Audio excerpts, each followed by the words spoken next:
Hello दोस्तों, यदि आप भी क्लास नाइन्थ के आज यानी 27 नवंबर को हिंदी का द्वितीय सावधिक परीक्षा यानी सेकेंड टर्मिनल एग्ज़ाम देने वाले हैं, तो अभी के इस क्लास में हम लोग क्लास नाइन्थ के लिए हिंदी के 100% ओरिजिनल क्वेश्चन पेपर का ऑब्जेक्टिव और सब्जेक्टिव क्वेश्चन आंसर देखेंगे इस क्लास में। तो आप लोग क्लास में अंत तक बने रहिएगा। इसका ऑब्जेक्टिव और सब्जेक्टिव दोनों इसी क्लास में हम बताएंगे। और ये ओरिजिनल क्वेश्चन पेपर है, आज की परीक्षा में सेम टू सेम यही क्वेश्चन आएगा। देख सकते हो, class ninth second term examination नवंबर 2024, द्वितीय सावधिक परीक्षा नवंबर 2024। विषय कोड हिंदी का 101 रहेगा। आप लोग का एग्जाम 50 नंबर का होगा और समय 1 घंटा 30 मिनट का मिलेगा। तो चलिए हम लोग सबसे पहले ऑब्जेक्टिव क्वेश्चन देख लेते हैं और इसी क्लास में इसका सब्जेक्टिव क्वेश्चन भी देख लेंगे। तो यहाँ पर सबसे पहले खंड अ मिलेगा। खंड अ में आपसे वस्तुनिष्ठ प्रश्न पूछा जाएगा 1 से लेकर 30 तक, जिनमें से किन्हीं 25 प्रश्नों के उत्तर देना है एग्जाम में। तो आइए फर्स्ट क्वेश्चन देखते हैं। पहला नंबर क्वेश्चन है, मधुबनी चित्रकला शीर्षक पाठ के अनुसार दीवार पर बनाए जाने वाले चित्रों को क्या कहते हैं? तो right answer option number B होगा क्वेश्चन नंबर 1 का। क्वेश्चन नंबर 2 है, मधुबनी चित्रकला शीर्षक पाठ के अनुसार जगदम्बा देवी की 1970 ईस्वी में किस पुरस्कार से सम्मानित किया गया? तो राइट आंसर क्या हो जाएगा? ऑप्शन नंबर डी हो जाएगा, राष्ट्रीय हस्तशिल्प पुरस्कार। Right answer D. Question number 3 की ओर चलते हैं। 3 नंबर क्वेश्चन यहाँ पर पूछा गया है, कवि केदारनाथ अग्रवाल के अनुसार गीतों की खेती करने को क्या मिलेगा? तो राइट आंसर बी हो जाएगा, पूरा हिंदुस्तान मिलेगा। क्वेश्चन नंबर 4 पूछा गया है, आ रही रवि की सवारी शीर्षक कविता में मैदान छोड़कर कौन भागी? तो राइट आंसर 4 का ऑप्शन नंबर क्या हो जाएगा? ए राइट आंसर हो जाएगा, तारकों की फौज सारी। क्वेश्चन नंबर 5 है, पठित पाठ के अनुसार किनका पग पग संगीत से भरा है? तो राइट आंसर ऑप्शन नंबर ए हो जाएगा, महादेवी वर्मा का। 6 नंबर क्वेश्चन है, पलक पावड़े शीर्षक पाठ के अनुसार साथ में रोली भरी थाली लिए हुए कौन निकल रहा है? तो राइट आंसर क्या हो जाएगा? Suraj, option number C. Question number 7 देखिए पूछा गया है, खालसा पंथ की स्थापना किसने की? तो राइट आंसर 7 का सी हो जाएगा, गुरु गोविंद सिंह ने। क्वेश्चन नंबर 8 पूछा गया है कि सरनी शब्द का क्या अर्थ है? तो राइट आंसर 8 का डी हो जाएगा, बी और सी दोनों। क्वेश्चन नंबर 9 है कि पठित पाठ के अनुसार लेखक राम कुमार किसके साथ यशनाया पुलियाना के लिए रवाना हुए? तो ऋषि मित्रियुरा के साथ। Right answer A. Question number 10 पूछा गया है, अष्टावक्र क्या बेचा करता था? राइट आंसर ए होगा। क्वेश्चन नंबर 11 की ओर चलते हैं। यहाँ पर पूछा गया है कि लेखक अमृतलाल नागर के अनुसार बम्बई में आज जहां प्रिंस ऑफ वेल्स म्यूजिक की इमारत आसपास 1896 ईस्वी में कौन होटल था? तो राइट आंसर क्वेश्चन नंबर 11 का ऑप्शन नंबर डी हो जाएगा, यहाँ पर वाटसन होटल। क्वेश्चन नंबर 12 है कि लाल पान की बेगम शीर्षक पाठ में सुनरी किसकी बेटी हैं? लाल पान की बेगम शीर्षक पाठ में सुनरी किसकी बेटी हैं? तो राइट आंसर क्वेश्चन नंबर 12 का क्या हो जाएगा? राधे की। Right answer option number C होगा।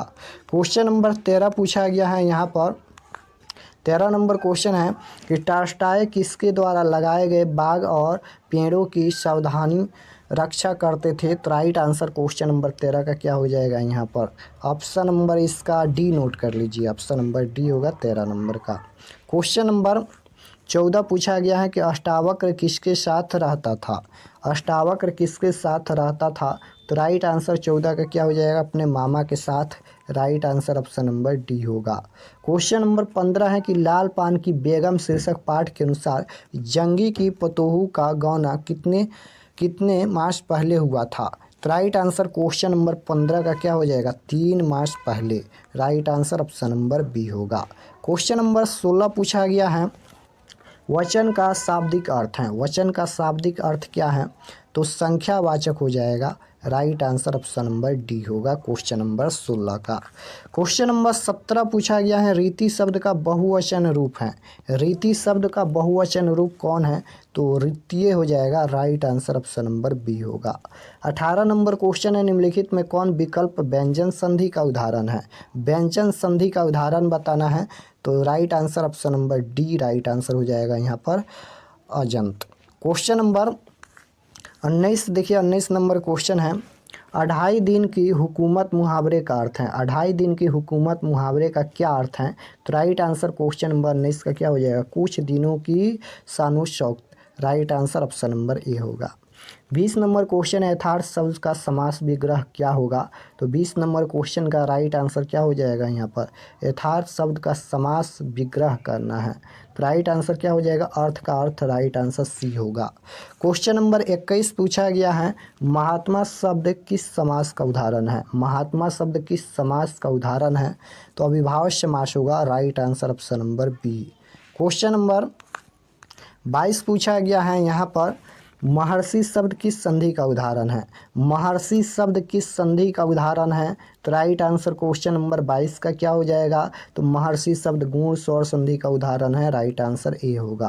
क्वेश्चन नंबर 23 है शुभम आम खाता होगा किस वर्तमान काल का उदाहरण है? आम खाता होगा, तो राइट आंसर क्या हो जाएगा? यहाँ पर संभाव्य वर्तमान काल होगा, option number A correct answer होगा। क्वेश्चन नंबर 24 पूछा गया है यहाँ पर स्वाति से बैठा नहीं जाता किस वाच का उदाहरण है? तो राइट आंसर सी हो जाएगा भावाच। क्वेश्चन नंबर 25 पूछा गया है निर्मला नहाकर भोजन करती हैं, इस वाक्य में कौन रेखांकित क्रिया है? तो राइट आंसर क्वेश्चन नंबर 25 का ऑप्शन नंबर बी हो जाएगा नहाकर। क्वेश्चन नंबर 26 है कि जी घबराता है किस क्रिया का उदाहरण है? जी घबराता है किस क्रिया का उदाहरण है? तो राइट आंसर ये हो जाएगा सकर्मक क्रिया का। 27 नंबर क्वेश्चन है शिकारी ने शेर मारा कौन सा कारक है? तो राइट आंसर क्या हो जाएगा? शिकारी ने शेर मारा, तो ने यहाँ पर अपदान, शिकारी ने, कर्ता ने कर्म को करण से, तो शिकारी ने बाघ को मारा, तो अपदान हो जाएगा, ऑप्शन नंबर सी होगा। क्वेश्चन नंबर 28 पूछा गया है यहाँ पर निम्न में कौन विकल्प संप्रदान कारक का उदाहरण है? तो राइट आंसर 28 का क्या हो जाएगा? प्रतीक मोहन को रुपये देता है, राइट आंसर ऑप्शन नंबर ए हो जाएगा। क्वेश्चन नंबर यहाँ पर 29 पूछा गया है ब वर्ण का उच्चारण स्थान क्या है? तो कंठ हो जाएगा, राइट आंसर ये होगा। 30 नंबर क्वेश्चन है निम्न में कौन संयुक्त वर्ण नहीं है? तो राइट आंसर 30 का सी हो जाएगा त्र। तो यहाँ पर हम लोग क्लास 9th के हिंदी के पूरे 30 क्वेश्चन देखे हैं, जिनमें से आपके एग्जाम में 25 प्रश्नों का ही उत्तर देना है।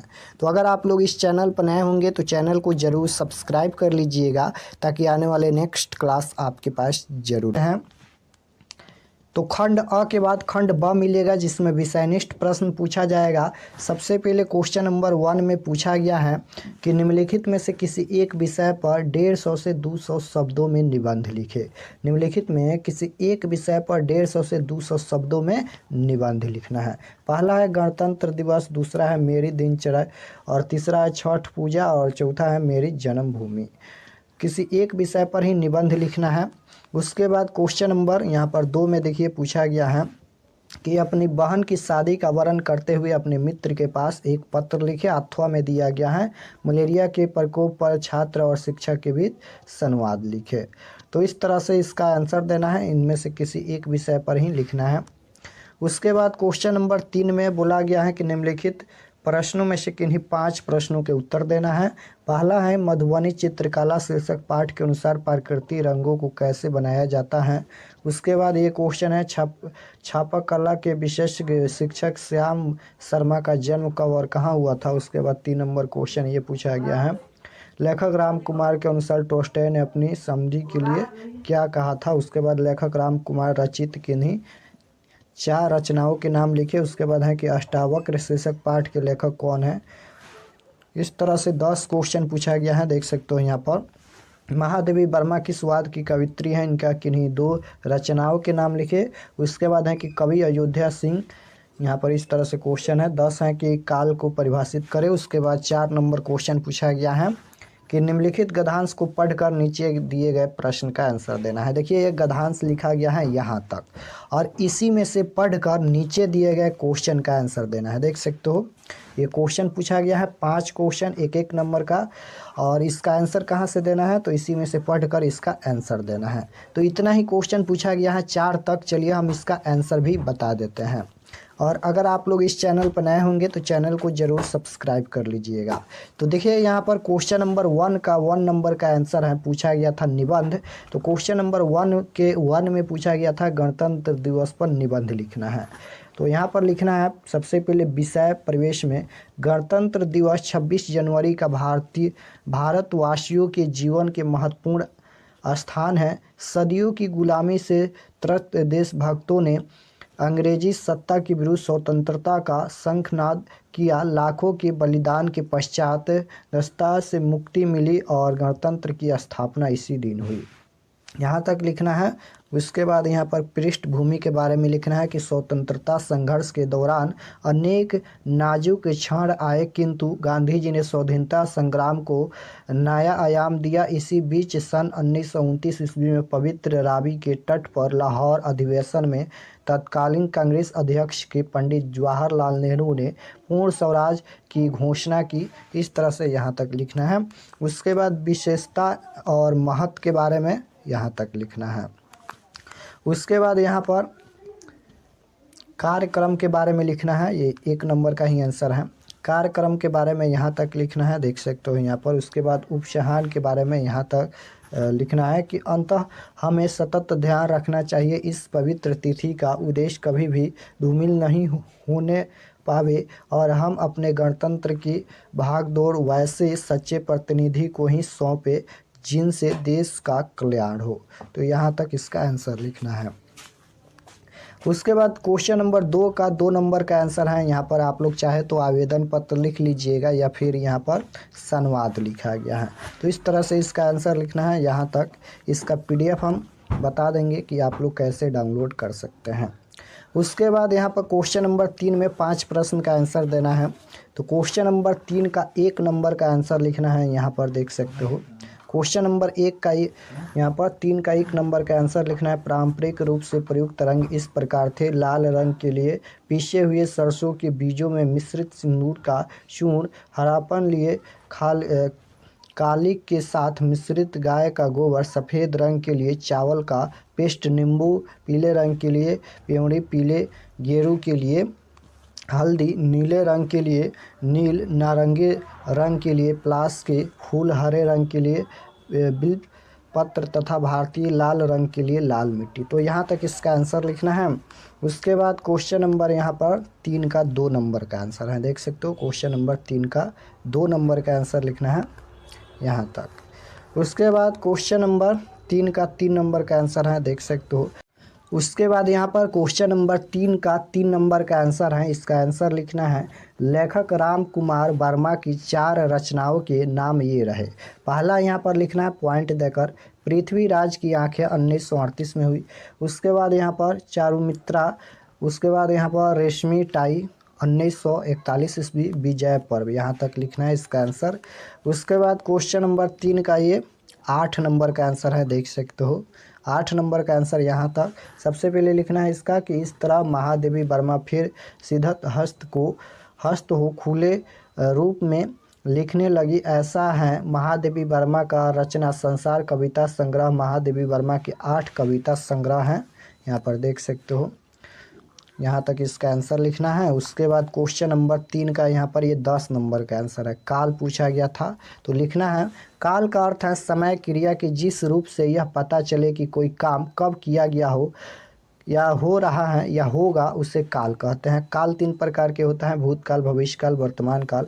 काल क्रिया का एक रूप है जो समय को व्यक्त करने में मदद करता है। यह बताता है कि कोई घटना या चीज़ कब अस्तित्व में थी या किसी व्यक्ति ने कब कुछ किया था।